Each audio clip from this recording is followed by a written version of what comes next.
मेरे प्रिय नौजवान साथियों, नमस्कार। स्टडी 91 पर आप सभी का बहुत बहुत स्वागत, जिसका आपको था बेसब्री से इंतजार लेकर के आया हूं। दोस्तों, मैं आज बहुत कुछ खास दोस्तों इस GK GS and statics GK से संबंधित जो हमारा महा रिवीजन आज होगा, वह सुपर टेट लेखपाल पुलिस जैसी एक दिवसीय परीक्षाओं के लिए ये बहुत ही शानदार होगा। तो फिर नए प्रश्नों की एक बेहतरीन श्रृंखला है। जुड़ जाइए हमारे साथ और ज्यादा से ज्यादा वीडियो को शेयर कर दीजिए। आइए देखते हैं दोस्तों, पहला प्रश्न क्या कहता है। कह रहा है कि परमाणु नाभिक के अवयव हैं।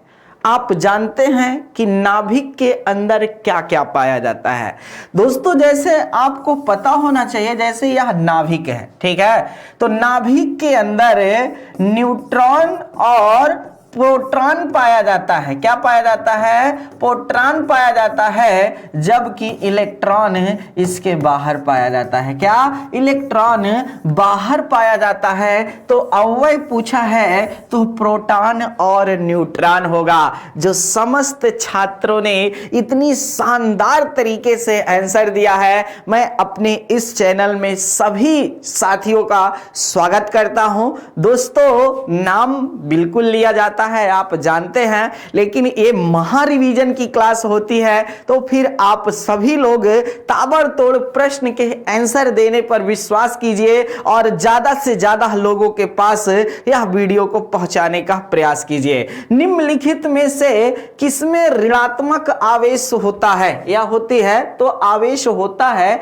याद रखिएगा, अल्फा किरण में। जी हां दोस्तों, अल्फा कण में, बीटा कण में या फिर गामा किरण में, ऐसी चीजें आपको देखा जाता है। दोस्तों, आपको पता होना चाहिए कि जो हमारा अल्फा होता है, ठीक है ना दोस्तों, वह अल्फा कैसा होता है कण? वह धनावेशित होता है। कैसा होता है? धनावेशित होता है, जबकि ऋणात्मक बीटा होता है। और जी हां दोस्तों, गामा जो होते हैं, गामा कण, वह एक तरह से उदासीन होते हैं। क्या होते हैं? उदासीन होते हैं। तो यहां से भी बातें आप समझ सकते हैं, यहां से भी बातें आप समझ सकते हैं। अगला प्रश्न बहुत ही शानदार। क्या कह रहा है भाई? निम्नलिखित धातु युग्मों में से किस एक में क्रमशः सबसे हल्की धातु तथा सबसे भारी धातु है? लिथियम एवं पारा, लिथियम एवं अस्मियम, ठीक है, एल्युमिनियम एवं अस्मियम, एल्युमिनियम एवं पारा। आप जानते हैं दोस्तों, सबसे भारी और सबसे हल्की धातुओं का जो भैया क्रमशः बना हुआ है, वह लिथियम और अस्मियम से संबंधित है। यह शानदार प्रश्न है आपके लिए दोस्तों। बड़ा मजा आ रहा है इन सारे प्रश्नों को ले आकर के। प्लास्टर ऑफ पेरिस, जी हां दोस्तों, जो आप लोग पुट्टी उट्टी करवाते हैं दीवार में ना, वह आप जानते हैं प्लास्टर ऑफ पेरिस होता है। और उसका सूत्र क्या होता है? लिखा है CaSO4, CaSO4, जी हां दोस्तों, हाफ H2O, CaSO4, ठीक है, H2O, या फिर दोस्तों CaSO4.2H2O। तो कहने का मतलब यह होता है, जो हमारा CaSO4 हाफ H2O होता है, वही प्लास्टर ऑफ पेरिस का सूत्र होता है, वही प्लास्टर ऑफ पेरिस का सूत्र होता है। लिखा है एक अश्व शक्ति बराबर, जी हां दोस्तों, डैश डैश डैश वाट।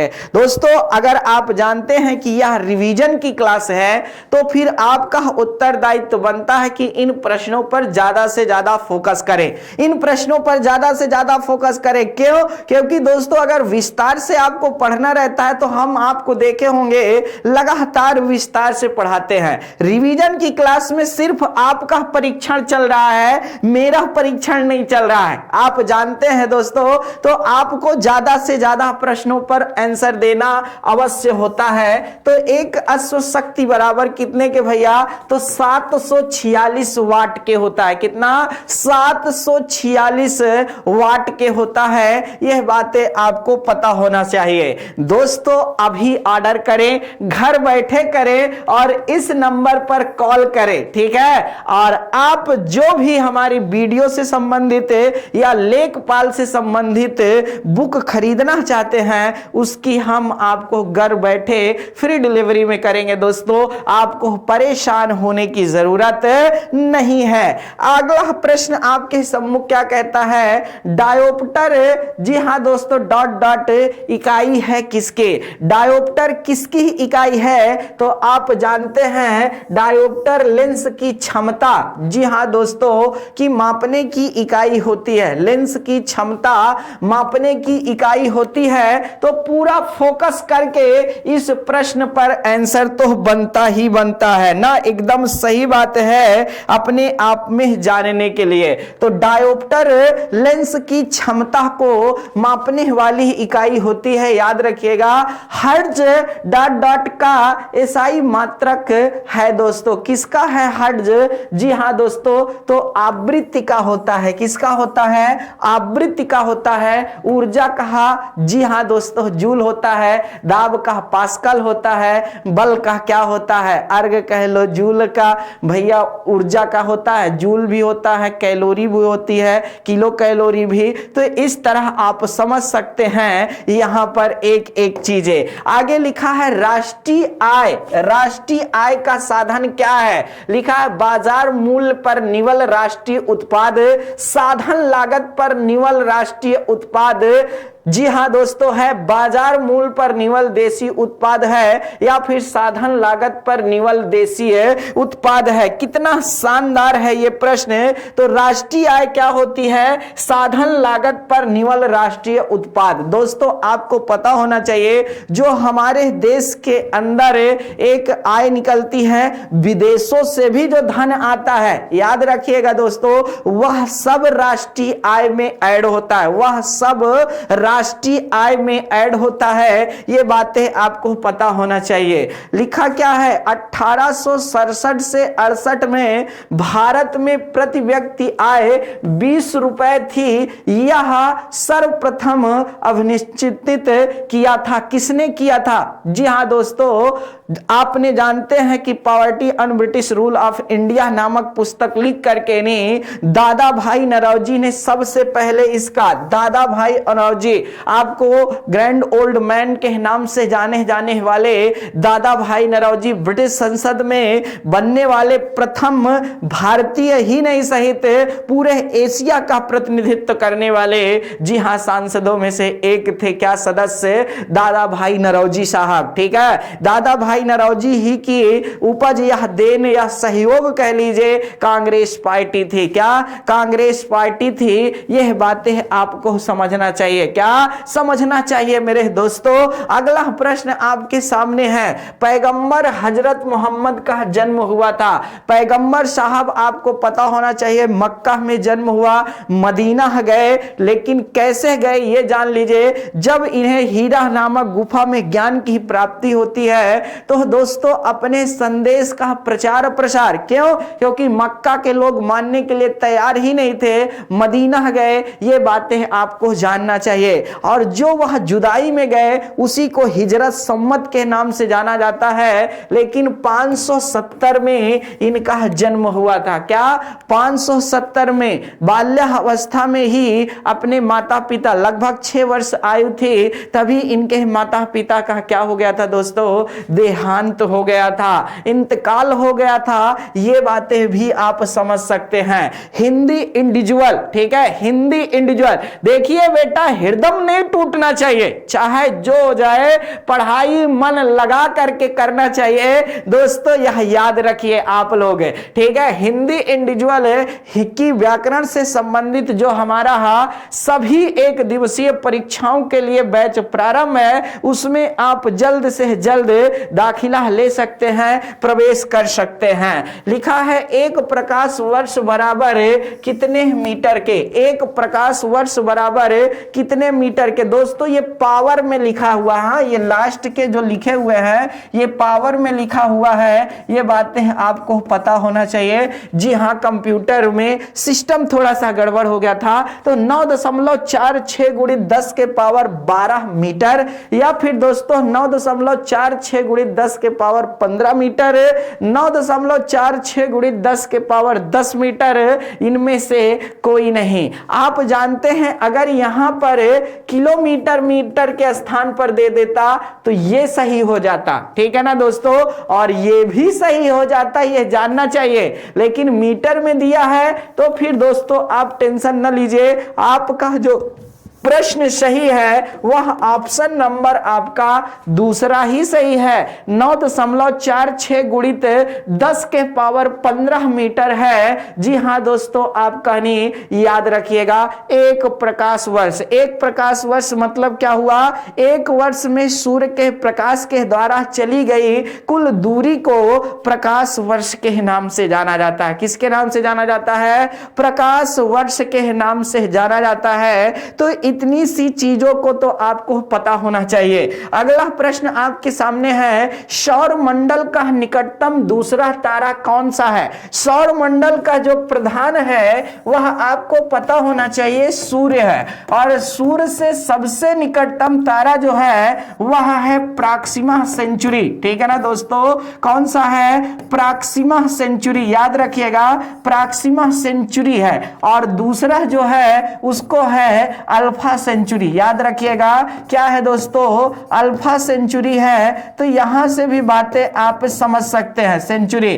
तो इस तरह आप समझ सकते हैं दूसरा तारा जो है वह अल्फा सेंचुरी है। लेकिन अगर पृथ्वी की दृष्टि से पूछा जाता तो पृथ्वी की दृष्टि से आपको पता होना चाहिए सबसे निकटतम तारा सूर्य है, दूसरा निकटतम तारा आपको पता होना चाहिए प्रॉक्सिमा सेंचुरी है, तीसरा निकटतम तारा अल्फा सेंचुरी है पृथ्वी की दृष्टि से। तो यहां से भी बातें आपको समझ में आ जानी चाहिए। अगला प्रश्न क्या कहता है, ब्लैक होल की जानकारी सर्वप्रथम दी थी। ब्लैक होल की जानकारी सर्वप्रथम किसने दी थी, लिखा है हरमन बांडी ने, मेघनाथ साहा ने, एस चंद्रशेखर ने, जी.बी. नार्ली करने। तो कहने का मतलब यह होता है जैसे हमारी ही आकाश गंगा है, बहुत सारी अरबों आकाश गंगाएं हैं। इन आकाश गंगाओं में आपको पता होना चाहिए दोस्तों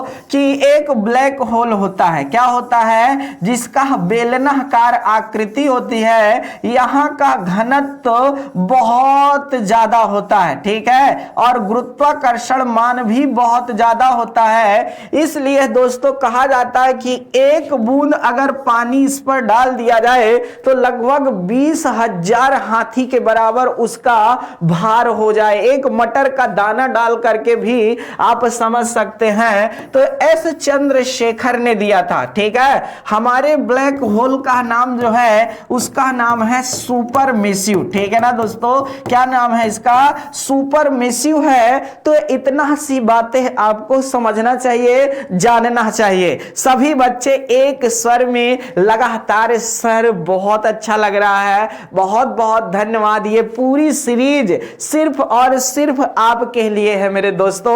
आपको बस इतना सा ज्ञान होना चाहिए, ठीक है, इतना सा ज्ञान होना चाहिए बहुत शानदार तरीके से। आइए दोस्तों आगे देख लेते हैं, निम्नलिखित सूचियों को सुमेलित करिए। बहुत शानदार प्रश्न, कई बार प्रश्न छोटे छोटे एग्जाम में देखे गए हैं। लिखा है पृथ्वी के सर्वाधिक नजदीक का तारा कौन सा है। तो पृथ्वी के सर्वाधिक नजदीक का तारा सूर्य है। सूर्य के सर्वाधिक नजदीक का तारा कौन सा है, तो प्रॉक्सिमा सेंचुरी है। हमारी गैलेक्सी के सर्वाधिक नजदीक की गैलेक्सी कौन है, तो एंड्रोमेडा है। हमारी गैलेक्सी का पृथ्वी से दिखाई पड़ने वाला भाग मिल्की वे कहलाता है। क्या कहलाता है, मिल्की वे कहलाता है। तो अब आपका समझ में आ गया होगा। 4 3 2 1, 4 3 2 1 ऑप्शन नंबर आपका कौन सा सही है? जी हाँ, चौथा। कई बच्चों को मिलाना नहीं आता है, तो मिलान देखिए दोस्तों, जैसे हमने मिला लिया किसका कौन सा, ये पृथ्वी का सर्वाधिक नजदीक का तारा सूर्य है, तो पहले का चौथा हो गया। ठीक है, सूर्य के सर्वाधिक नजदीक का तारा प्रॉक्सिमा सेंचुरी 3 हो गया। हमारी गैलेक्सी के सर्वाधिक एंड्रोमेडा 2 हो गया। हमारी गैलेक्सी का पृथ्वी से दिखाई पड़ने वाला मिल्की वे 1 हो गया। तो इस तरह 4 3 2 1 लगा लीजिए, तो वहां पर आपको एकदम समझ में आ जाएगा। अगला प्रश्न आपके सामने फिर कुछ इसी तरह का भयानक प्रश्न है। लिखा है सूची 1 को सूची 2 से मिलाइए। गैलीलियो ने क्या किया था भैया? दूरबीन के माध्यम से ब्रह्मांड का विस्तृत अध्ययन किया था, वो भी रात्रि में। और करने के बाद यह जो इन्होंने किया था वह कब किया था दोस्तों? 1609 और 10 के आसपास किया था। इन्होंने ही, जी हाँ, यूरोपा का खोज किया था, इन्होंने ही 10 का खोज किया था, इन्होंने ही गैनीमीड जैसे उपग्रह की भी खोज किया था। कापरनिकस ने क्या कहा था भैया? कि भैया क्या कहा था कि सूर्य विश्व के केंद्र में है। ठीक है, पृथ्वी नहीं। कहने का मतलब ये पूरा सौर मंडल का पार्ट हमें दिखाई देता है ब्रह्मांड के रूप में, इसके केंद्र में सूर्य है, पृथ्वी नहीं। टालेमी ने पृथ्वी को बताया था, पी हबल ने ब्रह्मांड को फैलता हुआ नजर बताया था, जिसमें अनेकों आकाश गंगाएं हैं, यह याद रखिएगा। तो 2 1 3 4, 2 1 3 4 ऑप्शन नंबर आपका सेकंड है, इसलिए सही हो जाता है। ऑप्शन नंबर आपका क्या है? सेकंड है, इसलिए सही हो जाता है। देखिए दोस्तों, यूपी ट्रिपल एससी वीडियो ग्राम विकास अधिकारी का हमारे यहां बैच प्रारंभ है। जो भी छात्र छात्राएं चाहें वह बैच ले सकते हैं, जो भी छात्र छात्राएं चाहें वह बैच ले सकते हैं, यह याद रखिएगा। सुपर टेट का भी नया बैच प्रारंभ है और आप जानते हैं कि इसमें भी बहुत सारे फीचर्स दिए हुए हैं।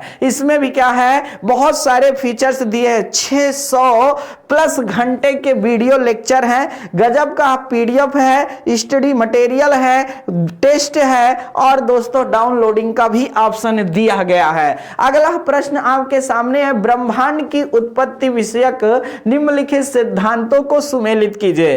ब्रह्मांड की उत्पत्ति, बृहद विस्फोट का सिद्धांत अलेक्जेंडर फ्राइमैन और जॉर्ज लेमेंतियर ने दिया था। जॉर्ज लेमेंतियर ने ही बताया था कि आज से 15 अरब वर्ष पूर्व, जी हां दोस्तों, हमारे ब्रह्मांड में जो एक छोटा सा पिंड था शून्य की भांति, जिसे हम सिंगुलरिटी के नाम से जानते हैं, उसी में विस्फोट हुआ, जिससे अनेक आकाशगंगाओं का, फिर आकाशगंगाओं का विस्फोट हुआ तो तारों का, जब तारों का विस्फोट हुआ तो ग्रहों का जब विस्फोट हुआ तो उपग्रहों का, ऐसे निर्माण होता चला गया है। दोलन का सिद्धांत जो दिया था एलन संडेज ने दिया था। सतत सृष्टि का सिद्धांत थॉमस गोल्ड एवं हरमन बांडी से है और सोलर न्यूनल सिद्धांत जेबी कुरियन से संबंधित है। तो कहने का मतलब यहां पर 2 3 1 4 से संबंधित जाता है दोस्तों ज्यादातर ऑप्शन। लिखा है प्रस्तावना संविधान की आत्मा है, यह कथन किसका है? किसी ने प्रस्तावना को कहा कि भैया यह क्या है? दीर्घकालिक सपनों का विचार है। किसी ने कहा परिचय पत्र है। किसी ने कहा कि संविधान का प्रस्तावना जन्म कुंडली है, जैसे के मुंशी साहब ने जन्म कुंडली को बताया था। फिर आपको पता होना चाहिए ठाकुरदास भार्गव ने इसको संविधान की आत्मा भी कहा था। ठाकुरदास भार्गव ने इसे संविधान की आत्मा भी कहा था। तो यहां से भी भाई, जी हां दोस्तों, हृदय टूटना नहीं चाहिए। कहते हैं रुक मुसाफिर उन गलियों में जिन गलियों को तेरा इंतजार है, चलता जा सफर में। जी हां दोस्तों, सफलता की गली अभी, जी हां दोस्तों, रुकावट में खेद है। तो कहने का मतलब यह है दोस्तों कि अगर आपको अभी तक सफलता की गली नहीं मिली है तो उसमें मुझे दुख है, लेकिन मैं उस गलियों से आपको गुजारना चाहता हूं जहां पर आपका इंतजार लगा हुआ है। अगला प्रश्न क्या कहता है? प्रस्तावना संविधान की जन्म कुंडली है, यह कथन किसका है? तो आपको पता होना चाहिए कन्हैया लाल माणिक लाल मुंशी जी का है, कन्हैया लाल माणिक लाल मुंशी जी का है यह कथन है जो अपने आप में बहुत महत्वपूर्ण है। लिखा है प्रस्तावना को पंडित जवाहरलाल नेहरू ने उद्देशिका के रूप में पहली बार संविधान सभा के आगे कब प्रस्तुत किया था। तो यह जान करके आपको अच्छा लगेगा दोस्तों, संविधान सभा की तीसरी बैठक हुई थी 13 दिसंबर को। जिस दिन इसको प्रस्तुत किया उस दिन यह नहीं पास हुआ, लेकिन पहली बार यह 13 दिसंबर 1946 को ही संविधान सभा, कहने का मतलब दोस्तों जो हमारी सबसे बड़ी समितियों में से एक प्रारूप समिति थी उसी के पटल के आगे रखा गया था। लेकिन यह पास कब हुई थी याद रखिएगा प्रस्तावना, तो 22 जनवरी 1947 को पास हुआ था। ठीक है, कब 22 जनवरी 1947 को संविधान सभा से यह पास हुआ था। आगे लिखा है निम्नलिखित में से किस तिथि को भारतीय संविधान लागू किया गया। ठीक है, तो भारतीय संविधान जो लागू किया गया था वह 26 जनवरी 1950 को, लेकिन संविधान जी हां दोस्तों अंगीकृत कब किया गया था या आंशिक रूप से कब लागू हुआ था, तो 26 नवंबर 1949 को। बातें समझ में आई क्या? बातें समझ में आई क्या? मजा आ रहा है दोस्तों? पढ़ाई करते रहिए, प्रेम की गीत गाते रहिए। 40 प्रश्नों की यह बेहतरीन श्रृंखला है और ताबड़तोड़ हम बात कर रहे हैं एक एक प्रश्नों पर। आगे लिखा है नया बैच हमारे यहाँ लेखपाल जी हाँ दोस्तों का प्रारंभ है, जिसमें भी गजब के फीचर्स दिए हुए हैं, आप देख सकते हैं। भारत के संविधान की प्रस्तावना में प्रथम संशोधन कब किया गया था, तो दोस्तों 42वें संविधान संशोधन 1976 के द्वारा किया गया था। कब? 42वें संविधान संशोधन 1976 के द्वारा किया गया था, जो लागू 1977 से हुआ था 3 जनवरी के दिन से। तभी इसी संशोधन में समाजवाद, जी हां दोस्तों, धर्मनिरपेक्ष और अखंडता जैसे 3 शब्द जोड़े गए थे। पंजाब के महाराजा दिलीप सिंह के विषय में कौन सा कथन सत्य है? 23 अक्टूबर जी हां 1893 में उनका निधन पेरिस में हुआ था। पहला, नासिक में उनकी अंत्येष्टि हुई। दूसरा, उन्होंने कभी भी सिख धर्म नहीं छोड़ा, वह कभी भी रूस नहीं गए। तो क्या लिखा है दोस्तों? पंजाब के महाराजा दिलीप सिंह के विषय में कौन सा कथन है सत्य बताया जा रहा है? कौन सा कथन सत्य बताया जा रहा है? तो 23 अक्टूबर 1893 में उनका निधन पेरिस में हुआ है, यह बताया जा रहा है। ठीक है ना दोस्तों? अगला प्रश्न आपके सामने है, प्रथम आंग्ल मैसूर युद्ध कब लड़ा गया था? प्रथम आंग्ल मैसूर युद्ध जो लड़ा गया था, मैसूर कहां है भैया?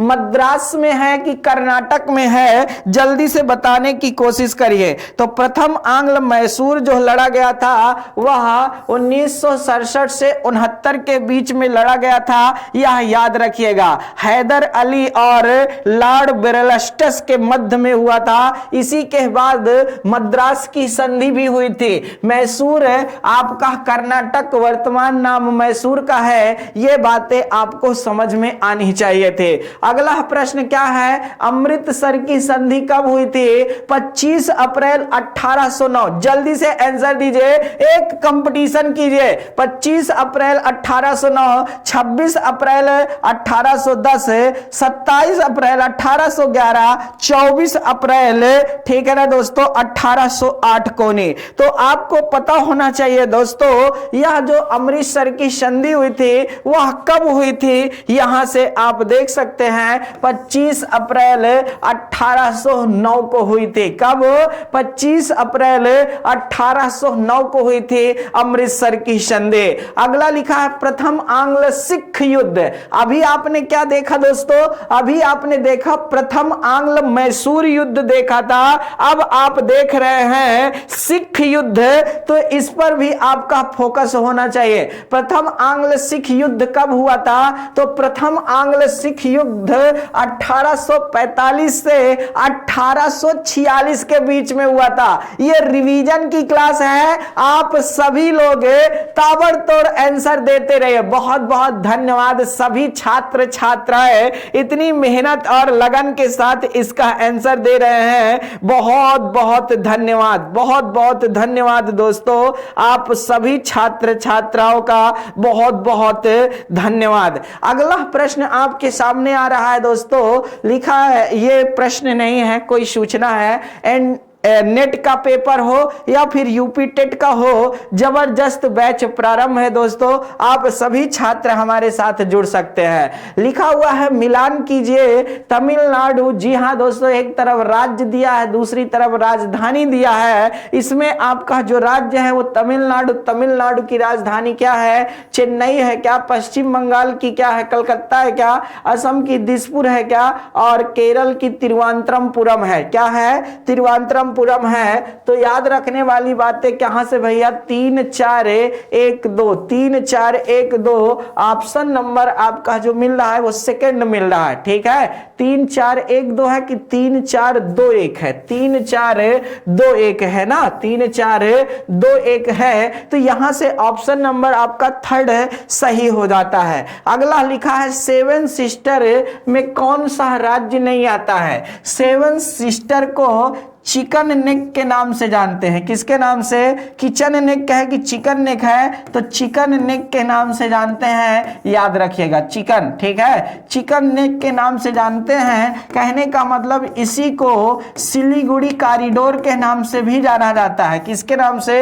सिलीगुड़ी कॉरिडोर के नाम से भी जाना जाता है। इसी को याद रखिएगा, मुर्गे की गर्दन के समान भी माना जाता है, मुर्गे की गर्दन के समान भी माना जाता है। यह याद रखने वाली बातें हैं। लेकिन सेवन सिस्टर में 7 राज्य जो आते हैं वह आपका अरुणाचल प्रदेश आता है, असम आता है, ठीक है ना दोस्तों, नागालैंड आता है, नागालैंड आता है, मणिपुर आता है, मणिपुर आता है, मिजोरम आता है, मिजोरम आता है, त्रिपुरा आता है, त्रिपुरा आता है, और मेघालय आता है। ये आपके 7 राज्य आते हैं, जिसमें से आपका इसमें सिक्किम नहीं आता है। क्या? सिक्किम नहीं आता है, यह याद रखिएगा। एक प्रश्न बहुत शानदार पूछा जाता है, सिक्किम की सीमा भारत के कुल कितने राज्यों से लगती है? कमेंट्स करिए, जल्दी से बताइए भैया, सिक्किम की सीमा कुल कितने हैं राज्यों से लगती है? देखते हैं कौन वीर है जो देता है बहुत अच्छा आंसर। बहुत बहुत धन्यवाद, बहुत बहुत धन्यवाद। ठीक है ना प्रियंका प्रजापति, जी हाँ दोस्तों, राजेश जी, निदेश जी, रूपेश जी, शशि जी, ठीक है ना दोस्तों, काजल जी, सीमा राजपूत जी, बहुत सारे छात्र हमारे साथ जुड़ करके मजा लेते हैं, बहुत सारे इंजॉय से पढ़ाई करते हैं। ये अच्छा लगता है देख करके। जिन छात्रों का हमारे सामने नाम आया दोस्तों मैंने लिया, लेकिन मैं सबका नाम देख रहा हूं, बहुत सारे लोग हमारे साथ जुड़ करके ताबड़तोड़ आंसर देते हैं। ठीक है ना दोस्तों, बहुत बहुत धन्यवाद सालू राजपूत जी, प्रिया उपाध्याय जी, जितने भी सारे छात्र हमारे साथ जुड़े हैं मैं सबका स्वागत करता हूं। विक्रम जी, वसीम बिट्टो साहब। तो कहने का मतलब यहां पर सभी लोगों ने बताया सर पश्चिम बंगाल एकमात्र ऐसा राज्य है जिसकी सीमा जी हां दोस्तों सिक्किम से लगती है। बाकी और कोई भारतीय राज्य की सीमा सिक्किम से नहीं लगती है, यह जानना चाहिए। निम्नलिखित में से किस देश की सीमा वर्तमान में भारत देश से नहीं लगती है? पाकिस्तान की, अफगानिस्तान की, चीन की, म्यांमार की। दोस्तों आपको पता होना चाहिए, जैसे आपने भारत को देखा होगा, ठीक है, इंडिया का मैप देखिए, इंडिया को, भारत को क्या देख पाएंगे? अगर भारत को देख लेते तो आपस में विवाद ही कभी ना करते। भारत में इतने अच्छे धर्म, इतनी अच्छी संस्कृति संस्कृति, इतना अच्छा कल्चर है, दुनिया के किसी भी देश में नहीं है। जैसे ये हमारा इंडिया है, तो दोस्तों हमारे इंडिया का इतना पार्ट, ठीक है ना दोस्तों, पीओके है, मतलब पाक अधिकृत कश्मीर है, पाकिस्तान के कब्जे में है अभी ये, ठीक है। किसके कब्जे में है? पाकिस्तान के। लेकिन दोस्तों आपको बता दें ये हमारा पार्ट है, हम आज नहीं कल लेंगे, इस पर संसद में पूरी बातें हो चुकी हैं, संसद में इससे संबंधित पूरा निर्णय हो चुका है, ठीक है ना दोस्तों। और राजनाथ सिंह जब हमारे देश के गृह मंत्री हुआ करते थे, तो आप जानते हैं उन्होंने इस पर लेकर के सीधा सीधा मुद्दा उठाया था कि बात कश्मीर की, पीओके की मत करिए, पाकिस्तान की कीजिए, पीओके हमारा है, वहां पर बहस होनी ही नहीं चाहिए, ठीक है ना दोस्तों। तो कहने का मतलब ये कब मुद्दा उठा था? जब जम्मू कश्मीर से सरकार ने 370 हटाया था, तो वो तो हमारा आंतरिक मामला था। राजनाथ सिंह ने कहा पीओके का मुद्दा हमारा है, ठीक है, वो हम आज नहीं कल आपसे सॉल्व कर लेंगे, टेंशन मत लीजिए, ठीक है। बातें तो पीओके पर होंगी, जम्मू कश्मीर की छोड़ दीजिए। तो यहां पर एक देश की सीमा लगती है जिसका नाम है अफगानिस्तान, ठीक है। वो सीधी सीमा अभी भारत से नहीं लगती है, नो डाउट। अफगानिस्तान की सीमा जो भारत से लगती है, ठीक है ना दोस्तों, वो सबसे कम सीमा लगती है। क्या? सबसे कम सीमा लगती है। लिखा है डॉल्फिन, ठीक है, डॉल्फिन को जलीय जीव का दर्जा कब दिया गया? आपको पता होना चाहिए, डॉल्फिन स्वच्छ जल में रहती है। डॉल्फिन किस में रहती है? स्वच्छ जल में रहती है, यह याद रखिएगा। ये कहां कहां पाई जाती है डॉल्फिन? तो गंगा में पाई जाती है, ब्रह्मपुत्र में भी पाई जाती है। डॉल्फिन की लगातार प्रजाति खतरे में आ गई थी, इसीलिए गंगा स्वच्छ अभियान जबरदस्त चलाया गया था। 2009 जरूर से जरूर याद रखिए, 2009 जरूर से जरूर याद रखिए दोस्तों, इसको जलीय जीव घोषित किया गया था, जलीय जीव, ठीक है। राष्ट्रीय वृक्ष क्या है? बरगद है। राष्ट्रीय मिठाई क्या है? जलेबी है। राष्ट्रीय चिन्ह क्या है दोस्तों? सत्यमेव जयते से अशोक स्तंभ वाला है, ये बातें आपको पता होना चाहिए। राष्ट्रीय गीत क्या है? जनगण मन, राष्ट्रीय गीत वंदे मातरम, राष्ट्रगान जनगण मन।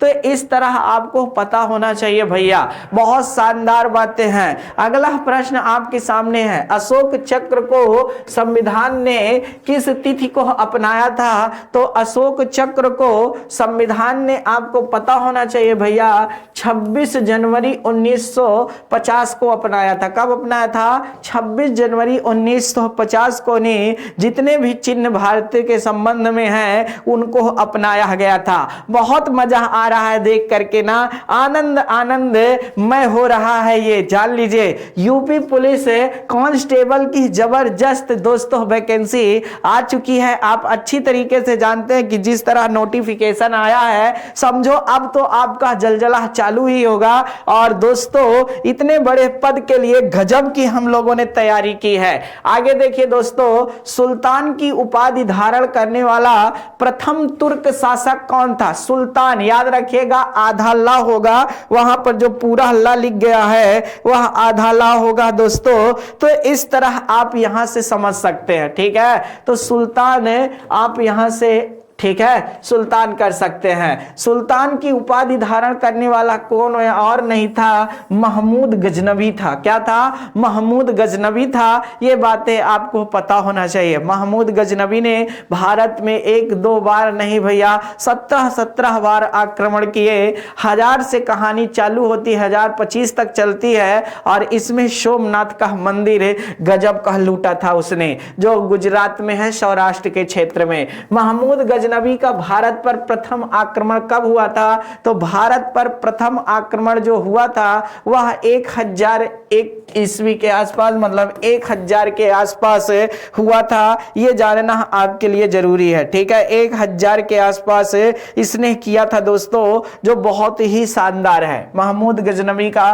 प्रथम आक्रमण यहीं पर दिखाई देता है, कहीं कहीं 1001 भी दे दिया है। आगे लिखा, भारत में तुर्की साम्राज्य का संस्थापक किसे कहा जाता जाता है तो तुर्की साम्राज्य का मेन जो संस्थापक था वह मोहम्मद गोरी था। कौन था? मोहम्मद गोरी था। जी हाँ दोस्तों, 1192 वह याद आ रहा होगा जब तराइन का युद्ध लड़ा गया था, ठीक है ना, तराइन का युद्ध लड़ा गया था। तो यहां से भी बातें आप समझ सकते हो। लिखा है मोहम्मद गोरी ने किस दर्रे से, जी हां दोस्तों, क्या मुल्तान पर आक्रमण किया था? किस दर्रे से मुल्तान पर आक्रमण किया था? खैबर दर्रे से, गोमल दर्रे से, जोजिला दर्रे से या बाराहलाचा दर्रे से? तो आपको बताना पड़ेगा कि दोस्तों ये गोमल दर्रे से नहीं, जी हां मुल्तान पर आक्रमण किया था। जबकि भारत पर जो प्रवेश हुआ था वो खैबर दर्रे से प्रवेश हुआ था। तराइन के युद्ध जीतने के बाद मोहम्मद गोरी ने ऐबक को कहां का सूबेदार, जी हां दोस्तों, बनाया था? कहां का सूबेदार बनाया था? तो ये याद रखने वाली बात है। कुतुबुद्दीन ऐबक मोहम्मद गोरी का एक गुलाम था। कुतुबुद्दीन ऐबक मोहम्मद गोरी का एक गुलाम था और इसे कोहराम कहानी, जी हां दोस्तों, सूबेदार नियुक्त किया था। नितिन सर के द्वारा हैंड राइटन ई बुक आपके सम्मुख है और आप यहां से देख सकते हैं। दोस्तों कभी कभी क्या होता है, एक दो प्रश्न ये याद रखिएगा मिसप्रिंट भी हो जाता, हम भी इंसान है, ठीक है, ये याद रखिएगा। तो ये नहीं सर आपने ये गलत बता दिया, हाँ हो सकता है कि मैं गलत बता दिया हूं, तो आप लोग अगर जानते होंगे तो उसको कमेंट्स कर सकते हैं। ऐसा कुछ नहीं होता है भाई, इतना जल्दबाजी में पढ़ना पढ़ाना रिवीजन कराना, इतना ताबड़तोड़ बोलना, दिमाग है भाई बाउंस कर सकता है, ठीक है। मैं कोई बहुत बड़ा ज्ञानी नहीं हूं, लेकिन नहीं, मैं हर चीज को बहुत केयर करके ध्यान से देखता हूं, समझता हूं, नो डाउट से, और इसमें आपको समझना चाहिए ये सारी चीजें। मैं भी आप ही की तरह एक इंसान हूं, आप ही सोचिए हर दिन आदमी का हर तरह नहीं होता है, ठीक है। तो रिवीजन की क्लास में आप लोग थोड़ा सा आपका आंसर चलता है, यह याद रखिएगा। अब देखिए दोस्तों यहां पर बहुत शानदार है, निम्नलिखित में को सुमेलित करना, लिखा फारस की मोहरे। हम सभी बच्चों के कमेंट्स देख रहे हैं, हमको कमेंट्स देखने में बहुत मजा आ रहा है, ठीक है। लिखा फारस की मोहरे कहां मिले थे? गुड़िया निर्माण कारखाना कहां मिला? ठोस पहियों वाली गाड़ी कहां? अलंकृत ईंटें कहां? तो दोस्तों आपको पता हो ना, फारस की मोहरे लोथल में मिली थी, गुड़िया का निर्माण कारखाना चहुंदड़ों में मिला था, ठोस पहिया वाली गाड़ी कहां मिली थी? तो हड़प्पा में मिली थी। अलंकृत ईंटों का कालीबंगा में मिला था। कहां? कालीबंगा में आप जानते हैं। पक्की ईंटों का साक्षात कहां मिला था? तो हड़प्पा में मिला था। लेकिन जी हां दोस्तों यहां से बातें आप समझ सकते हैं। सिंधु सभ्यता का कौन सा स्थान भारत में स्थित है? सिंधु सभ्यता का कौन सा स्थान है भारत में स्थित है? हड़प्पा पंजाब पाकिस्तान, जी हां दोस्तों आप जानते हैं, ठीक है, मोंटगोमरी जिला पाकिस्तान में है। मोहनजोदड़ो भी आपका कहां है भैया? पाकिस्तान में है। तो सिर्फ यहां पर एक ही बचा है, लोथल है। लोथल गुजरात में है क्या मेरे दोस्तों? जल्द से जल्द कमेंट करिए, कमेंट्स करिए, बहुत शानदार है। लिखा है किस अनुसूची में समस्त संवैधानिक पदाधिकारियों के वेतन का उल्लेख है? जी हां दोस्तों, जो वेतन का उल्लेख है वो द्वितीय अनुसूची में है। तृतीय अनुसूची में शपथ का उल्लेख है। तृतीय अनुसूची में क्या है? शपथ का उल्लेख है। ये बातें आपको जानना चाहिए बहुत शानदार तरीके से, बहुत शानदार तरीके से, कि भैया द्वितीय अनुसूची में वेतन का, संवैधानिक पदाधिकारियों का, इसमें राष्ट्रपति के बाद उपराष्ट्रपति जो आता है, उपराष्ट्रपति नहीं लिखा है, वहां सभापति लिखा है, प्रधानमंत्री नहीं लिखा है, सांसद लिखा है। ये याद रखिएगा, प्रधानमंत्री को सांसद के रूप में मिलता है, उपराष्ट्रपति को सभापति के रूप में वेतन प्राप्त होता है। तो यहां से भी बातें आप समझ सकते हैं, यहां से भी बातें आप समझ सकते हैं। बहुत शानदार है ये पूरा प्रश्नों की एक श्रृंखला। अच्छा, प्रथम जी हां अनुसूची में किस बात का है? तो संघ उसके राज्य क्षेत्रों का उल्लेख है। ये चीजें ध्यान दीजिएगा। लिखा है ऐसी कौन सी दो अनुसूचियां हैं जब एक में संशोधन किया जाता है तो दूसरे में अपने आप हो जाता है, मतलब उसमें भी संशोधन करना ही पड़ेगा। तो याद रखिएगा दोस्तों, इसमें पहली और चौथी अनुसूची है। याद रखिएगा कौन सी अनुसूची है? पहली अनुसूची और चौथी अनुसूची। अगर राज्य में आपका संशोधन पहली अनुसूची में होता है तो जो राज्यसभा की सीटें होती हैं, नो डाउट वो भी इधर उधर बटती हैं, ठीक है, ये याद रखिएगा।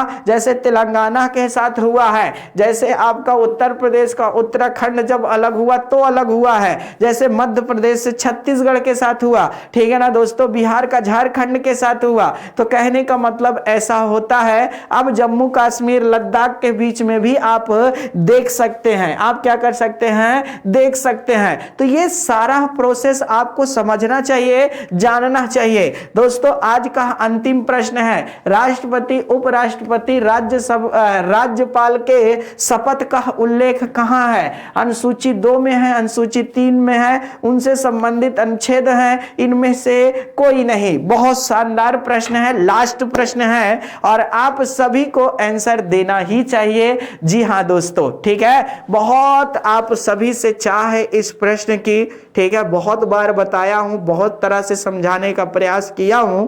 अगर आप सभी लोग इस तरह के प्रश्न का आंसर देंगे ना तो मजा आ जाता है। चलिए फिर जल्दी से दे दीजिए आंसर। लगातार आप सभी लोग हमारी लगातार क्लास लेते हैं, आप सभी का स्नेह प्यार अगर ऐसा ही रहा तो नो डाउट्स बहुत अच्छा, जी हाँ दोस्तों, आगे होगा, ठीक है, नो डाउट्स। आपके लिए मैं लगातार बहुत मेहनत कर रहा हूँ, सच बता रहा हूँ, आपको विश्वास नहीं होगा, इतने सारे क्वेश्चन। ये तो रिवीजन की क्लास थे, आप जान रहे होंगे कि आज मैं 1.5 साल से per day continue live class पढ़ा रहा हूं और आपने देखा होगा रिवीजन की क्लास छोड़ दीजिए तो हर दिन मैं नया क्वेश्चन लाने का प्रयास करता हूं और हर दिन नए तरीके से समझाने का प्रयास करता हूं। इसमें आपके साथ साथ हमारे भी ज्ञान में लगातार वृद्धि हो रही है, बात सच है, लेकिन लगातार पढ़ाने में मजा आ रहा है। लगता है कितना पढ़ा डालें कि आप सभी लोग एकदम खुश रहे और तुरंत सिलेक्शन पा जाएं। ये मैं चाह रहा हूं कि जल्द से जल्द सिलेक्शन पा जाएं ताकि आपके आंखों में जो खुशियों के आंसू देखना चाहता हूं, मजेदार एकदम दिल लगी के साथ, जब वह तैयारी के बाद सिलेक्शन होता है और कम उम्र में होता है, बहुत सारी चाहते होती है, इच्छाएं होती है, वो पूर्ण होती है, तो फिर अच्छा लगता है। तो दोस्तों आपको पता होना चाहिए जो शपथ का उल्लेख है वह अनुसूची 3 में है, लेकिन अनुसूची 3 में इन तीनों को छोड़ करके है, इन तीनों पदों को छोड़ करके है, राष्ट्रपति उपराष्ट्रपति और राज्यपाल के शपथ का उल्लेख है उनसे संबंधित अनुच्छेद में है, उनसे संबंधित क्या है, अनुच्छेद में है। ये बातें आपको पता होना चाहिए, ये मैं बहुत बारीक से बताया हूं,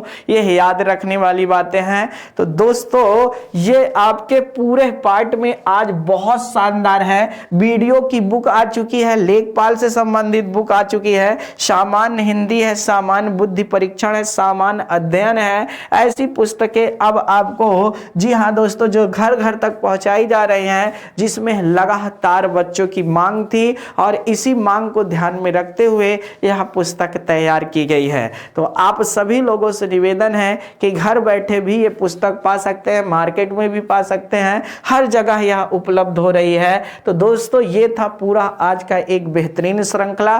दोस्तों अगर पढ़ाने में कोई भी थोड़ा सा मिसप्रिंट, देखिए रिवीजन की क्लास थी, मुझे आपसे आंसर लेना था, मुझे बताना पड़ा, मैं कोई इच्छा नहीं किया था कि मैं इन सारे प्रश्नों का आंसर दूंगा, लेकिन बहुत सारे बच्चों ने एकदम लगातार 40 में कम से कम बहुत सारे बच्चे, किसी ने 36, किसी ने 37, किसी ने 35 ऐसे आंसर सही दिए हैं, दिल खुश हो गया देख करके। फिर मिलेंगे कल एक नए शुरुआत के साथ, जरूर जुड़िएगा हमारे साथ ठीक 12 बजे। बहुत बहुत धन्यवाद दोस्तों, जय हिंद।